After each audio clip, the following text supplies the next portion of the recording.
Bienvenidos, este es Honorable Podcast, su análisis político de confianza. Hoy vamos a darle una mirada a las encuestas presidenciales de la última semana, las tendencias, las similitudes y las diferencias entre ellas, la de Inbamer, la de GAT3 y la de Guarumo. También vamos a volver a hablar de la Asamblea Constituyente porque mientras Iván Cepeda intenta matizar esa idea para atraer nuevos votantes, pues el presidente Petro se metió de lleno en la recolección de 5 millones de firmas para presentar esa propuesta al Congreso.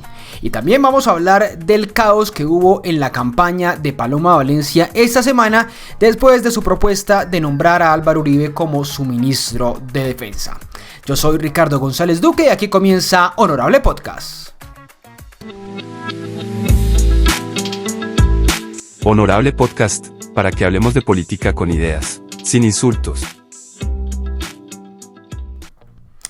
Vamos a revisar entonces los datos de 3 de las 4 encuestas publicadas esta semana en Colombia. La de Inbamer para Caracol Televisión, la de GAT3 para el grupo RCN y la de Guarumo para El Tiempo. Por fuera de este análisis y esta revisión, dejo a la encuestadora Atlas Intel, no solamente porque es la que más se equivocó, la que más se pifió en las elecciones del 8 de marzo, sino porque está siendo investigada por el CNE, el Consejo Nacional Electoral, por irregularidades en su metodología.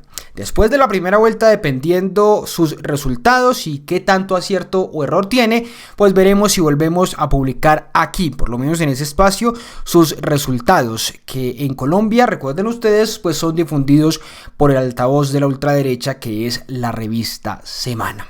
Entonces, en lo que tiene que ver con las otras 3 encuestas, vamos a mirar varias cosas. Primero, la tendencia que aquí se repite, y es que en todas Cepeda sigue primero con amplia ventaja y el segundo lugar lo tiene Abelardo de la Espriella. Eso está igual en todas las encuestas.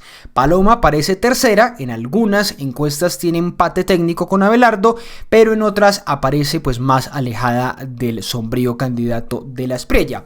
Así que lo de Paloma es una de las grandes noticias sin duda alguna de esta ola de encuestas que hemos visto. Ella está perdiendo ese impulso postconsulta que había tenido después del 8 de marzo y que la había hecho aparecer superando a Abelardo en algunas encuestas. En lo que coinciden todas estas 3 encuestas es que Paloma es una candidata más competitiva que Abelardo de la Espriella para enfrentar a Iván Cepeda en la segunda vuelta. En Inbamer y en GAT3, aunque Cepeda sigue ganando en todos los escenarios de segunda vuelta, pues se acorta su ventaja frente a la candidata uribista, mientras que en la medición que hace Guarumo, por primera vez el candidato del pacto pierde frente a la senadora Valencia. Y esto puede ser consecuencia, por supuesto, y hay que verlo aquí con lupa, de un agotamiento del gobierno Petro, que es el principal impulsor de la candidatura de Cepeda y que ha tenido en estas últimas semanas 3 grandes crisis o escándalos: el nombramiento de Daniel Quintero en la Supersalud, las denuncias de corrupción de Angie Rodríguez y los gravísimos atentados terroristas en el suroccidente del país, que por supuesto golpean 3 temas sensibles para la gente, que son salud, que son corrupción y que son seguridad. La encuesta de Inbamer, que es la que más ventaja le da a Cepeda y que lo pone a menos del 6% de ganar en la primera vuelta, lo tiene así porque su metodología saca a los indecisos de la medición. Es una metodología cuestionada por muchos, pero que es la que ha hecho Inbamer y que le ha resultado en los últimos años. Una encuestadora que ha sido muy acertada y que es difundida además en un medio de comunicación de altísima audiencia como Noticias Caracol. Y eso puede generar en Cepeda un efecto que lleve a que los políticos tradicionales, que siempre se suelen subir al bus de la victoria, pues lleguen desde ya a su campaña y lo dejen muy cerca de la victoria. Sin embargo, si miramos las otras 2 encuestas, desmienten categóricamente que Cepeda esté tan cerca de ganar en la primera vuelta. Miren, GAT3 lo pone a casi un 15% de ese 50% más 1, de ese 50% para ganar en primera vuelta, y Guarumo lo pone a un 13% de ese objetivo, lo que es muchísima votación cuando falta menos de un mes para la elección. La conclusión de las 3 mediciones es que Cepeda tiene razones para empezar a preocuparse, porque aunque en 2 de estas 3 encuestas es el ganador absoluto, su ventaja está cayendo y pues la elección sin duda alguna se está apretando para la segunda vuelta. Si para la última semana de mayo, que es hasta cuando por ley se pueden publicar encuestas en el país, sigue habiendo esta diferencia tan grande entre las encuestas, motivadas, según dicen muchos, por la ley que aprobó el Congreso el año pasado, pues seguramente vamos a ver también a muchas encuestadoras ganadoras y perdedoras. Volvemos a hablar en este episodio también de la constituyente, porque fue tema del presidente Gustavo Petro en su discurso del Día de los Trabajadores.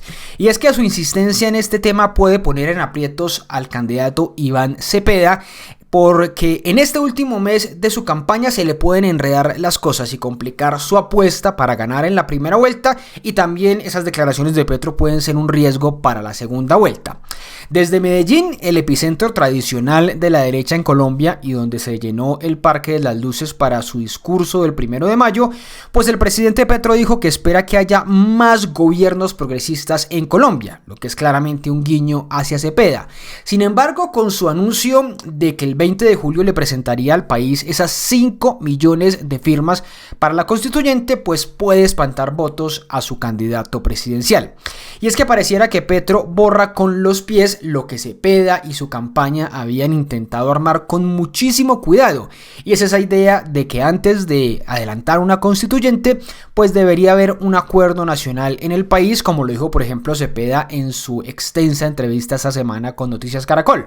Hablemos de la constituyente y de la decisión que se acaba de conocer. Además, pues el presidente insiste en sus firmas, e insiste en el comité y insiste en avanzar, pero sin embargo en su campaña y algunos sectores que han llegado a su campaña, ya hablaremos de eso, dicen constituyente no. Usted ha dicho solo de ser necesario, pero por el momento no. ¿Hay forma a 4 semanas de la elección que usted tenga una postura sí o no de constituyente, o también es reducir el debate? Yo he hecho ingentes esfuerzos porque la posición que tengo sea suficientemente aclarada, explicada, entendida, sí, pero veo que hay una cierta persistencia. Porque el presidente insiste, ¿no?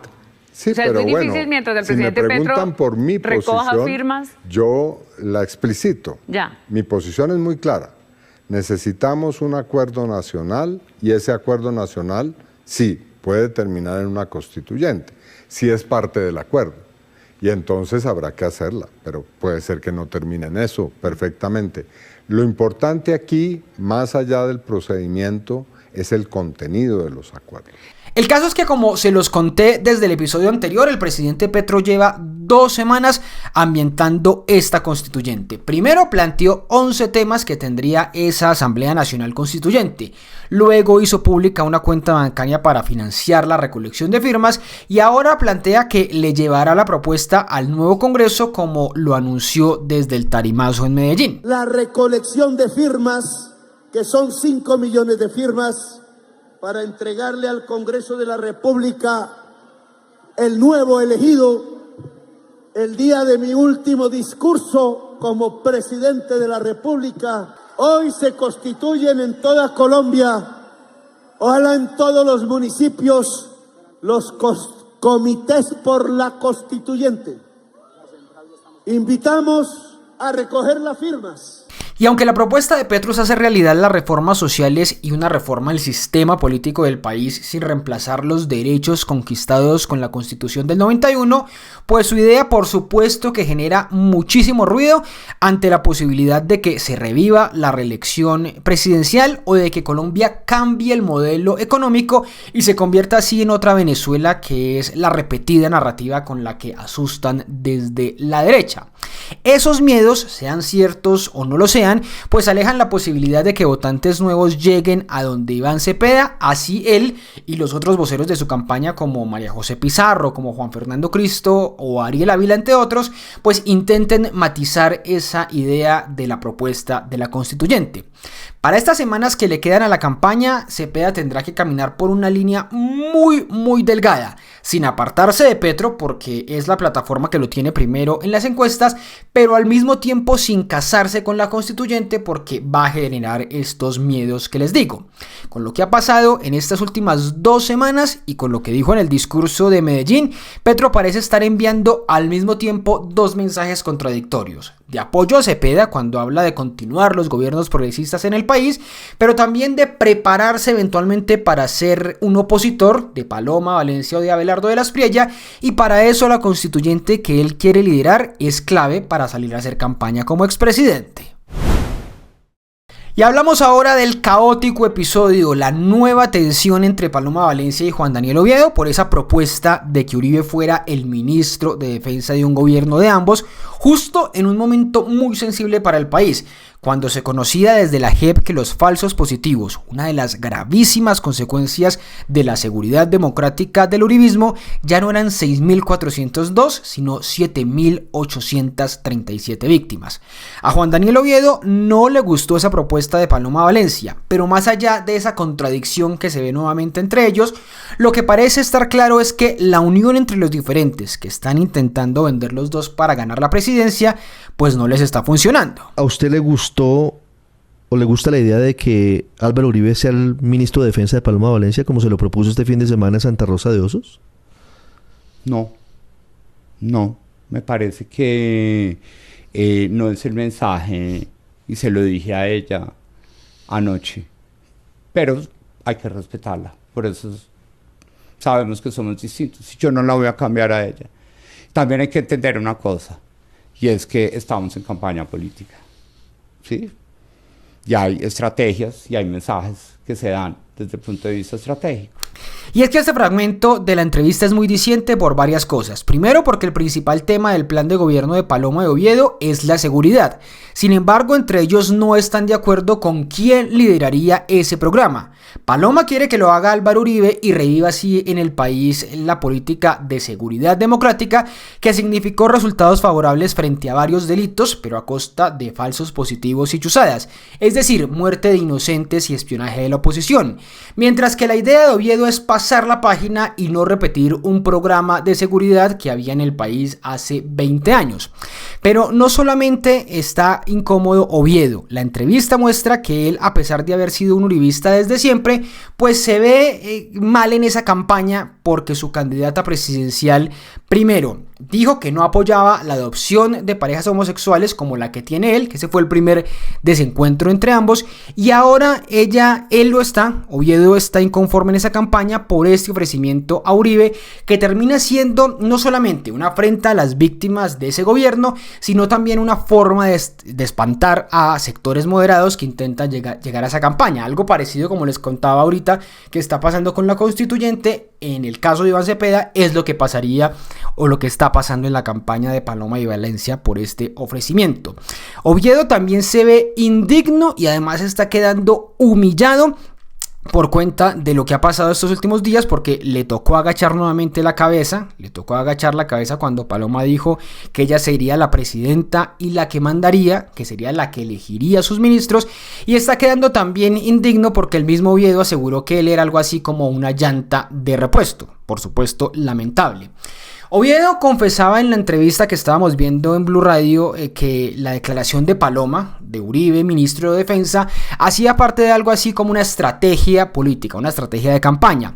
Pero mientras él e incluso el mismo Uribe intentaban desuribizar la campaña para atraer a esos nuevos votantes, porque saben que en el país hay muchos colombianos que tienen prevención frente al autoritarismo y frente a las violaciones de derechos humanos que significó Uribe en el poder, pues equivocadamente Paloma Valencia le inyecta más uribismo a la campaña con esa propuesta sobre el expresidente que él ya salió a negar, pero también lo ha reforzado cuando ha dicho que Uribe es su papá o cuando ha afirmado que se morirá siendo uribista.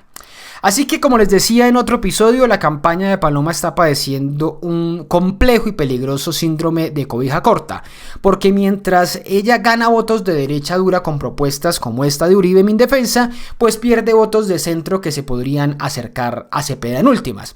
Y mientras ella busca esos votos de centro con la figura de Oviedo, muy fresca y muy progresista, pues espantan así votos de la derecha que se podrían ir para donde Abelardo de la Espriella. Por esa cobija corta, ese tire y aflojo literalmente, es que los resultados por ahora en las encuestas, como lo estábamos viendo al inicio, pues los dejaría a ambos por fuera de la segunda vuelta.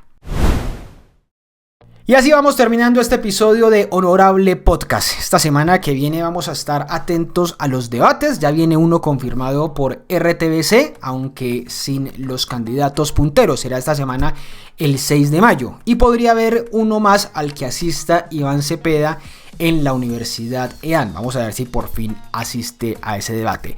Recuerden suscribirse a los canales de Spotify y de YouTube para que estén pendientes del próximo episodio. Y en mis redes me pueden encontrar como @Ricardo Gonduk, donde los tendré actualizados con información y análisis político a diario. Chao, chao. Honorable Podcast es producido por Ricardo González Duque. En @Ricardo Gonduk en TikTok, Instagram, Facebook, Twitter y YouTube pueden encontrar noticias, opinión y análisis político.